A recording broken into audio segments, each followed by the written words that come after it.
kita hanya menunjukkan bahwa Habib ini keturunan Nabi, ini loh silsilahnya, ini loh catatan sejarahnya, ini loh bukti-buktinya.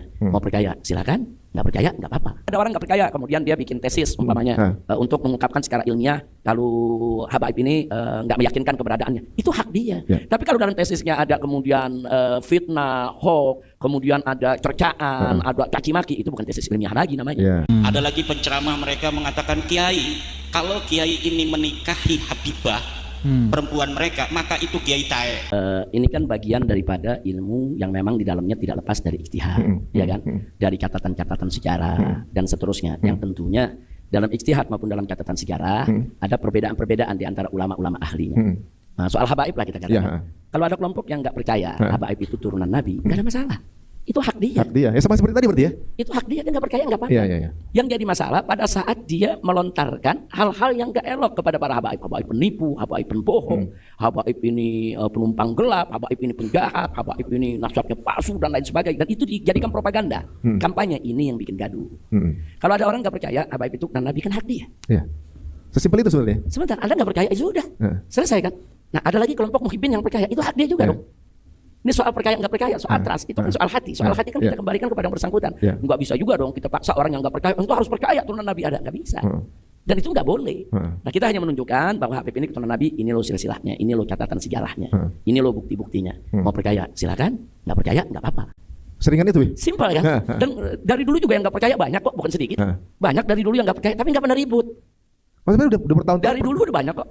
Katakan umpamanya sebagian saudara-saudara kita di Muhammadiyah, saudara-saudara kita di Muhammadiyah, dari dulu banyak yang mempertanyakan itu. Saudara-saudara kita dari golongan Al-Irsyad umpamanya, ya kan, sebagian dari dulu juga banyak yang mempertanyakan itu. No problem.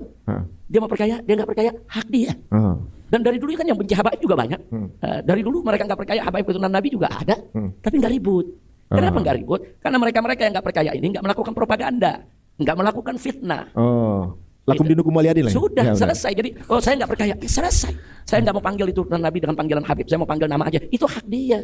Saya mau panggil Ustadz aja. Silakan. Nah, jadi artinya sebetulnya persoalannya sederhana. Antara percaya atau enggak aja gitu. Ada orang nggak percaya, kemudian dia bikin tesis umpamanya untuk mengungkapkan secara ilmiah kalau habaib ini nggak meyakinkan keberadaannya. Itu hak dia. Tapi kalau dalam tesisnya ada kemudian fitnah, hoax, kemudian ada cercaan, ada caci maki, itu bukan tesis ilmiah lagi namanya. Yang terjadi saat ini itu. Nah, jadi kalau ada kelompok yang nggak percaya, silakan. Saya memang paksa. Sesimpel itu sebenarnya. Contoh sekarang Mas Ari, bahwa Wali Songo itu adalah keturunan Nabi. Mas Ari percaya, hak Mas Ari kan? Mas Ari nggak percaya, hak Mas Ari juga kan? Terus apakah kalau Mas Ari nggak percaya langsung boleh kita tuding, kita maki-maki? Atau sebaliknya kalau Mas Ari percaya, Mas Ari harus dicaki-maki, dituding-tuding? Enggak dong. Itu urusan percaya nggak percaya, jalan aja masing-masing.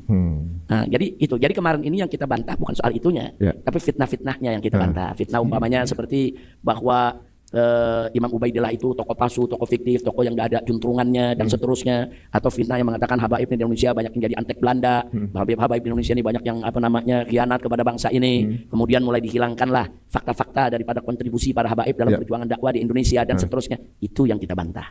Nah, jadi kalau masih berupa penolakan, itu urusan mereka, kita nggak maksa orang percaya. Oh iya.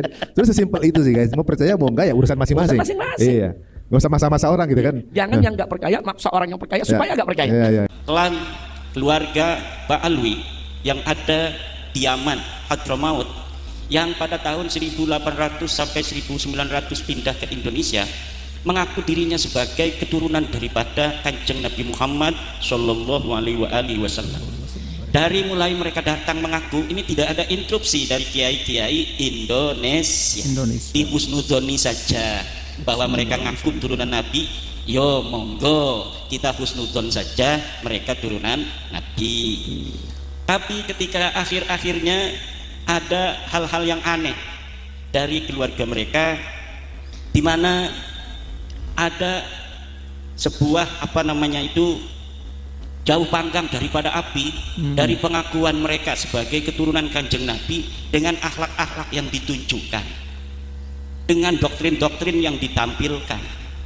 Ada yang ngaku lagi ceramah sebagai saya ini cucunya Rasulullah, dalam tubuh saya mengalir darahnya Rasulullah. Ada lagi yang menghina-hina ulama. Ada lagi penceramah mereka mengatakan, kiai, kalau kiai ini menikahi Habibah perempuan mereka, maka itu kiai tae. Nah ini naudzubillah, ini ada videonya. Ada lagi yang ngomong, kalau umpamanya Ini pengasuh pesantren Mbak Ali ini yang ngomong. Kalau kiai sudah pintar, santri sudah pintar, sudah pintar ngaji, jangan sampai merasa dirinya ini sama dengan kabaib. Kalau misalnya kiai merasa dirinya dengan ilmunya derajatnya sama dengan kabaib, maka ini kiai yang tidak akan mendapat syafaat dari kanjeng Nabi Muhammad SAW. Nah, dari berbagai macam itu, apalagi tentang ngaku-ngaku sejarah, pembelokan sejarah, pembelokan makam, makam yang tadinya KRT Sumo Diningrat kok jadi orang binnya bin Yahya, Pangeran Diponegoro jadi Pak Bud. Lah orang Jogja asli kok jadi Pak Bud, ini piye? Jadi aneh gitu. Kemudian katanya NU didirikan oleh Hasim bin Yahya. Padahal dalam sejarah kita yang saksi hidupnya masih ada videonya, Mbah As'ad Samsul Arifin. Itu tidak ada cerita-cerita bahwa NU didirikan oleh Habib-Habib, itu tidak ada. Yang ada Mbah Hasyim Asy'ari minta petunjuk kepada gurunya Mbah Khalil Bangkalan. Kemudian Mbah Khalil Bangkalan mengirimkan tongkat, mengirimkan tasbih kepada Mbah Hasyim bahwa keinginan untuk menyatukan kiai-kiai pesantren yang ada di Indonesia direstui, diantarkan oleh Mbah Khalil dengan perantara Mbah As'ad Samsul Arifin. Lah Mbah As'adnya baru meninggal, videonya masih ada, cerita tentang sejarahnya masih ada. Di situ ndak ada kabib-kabiban. Lah sekarang kok sampai bikin LKS di DKI Jakarta, ada LKS untuk MI, katanya pendiri Nahdlatul Ulama salah satunya Habib Hasim bin Yahya. Lah ini aneh.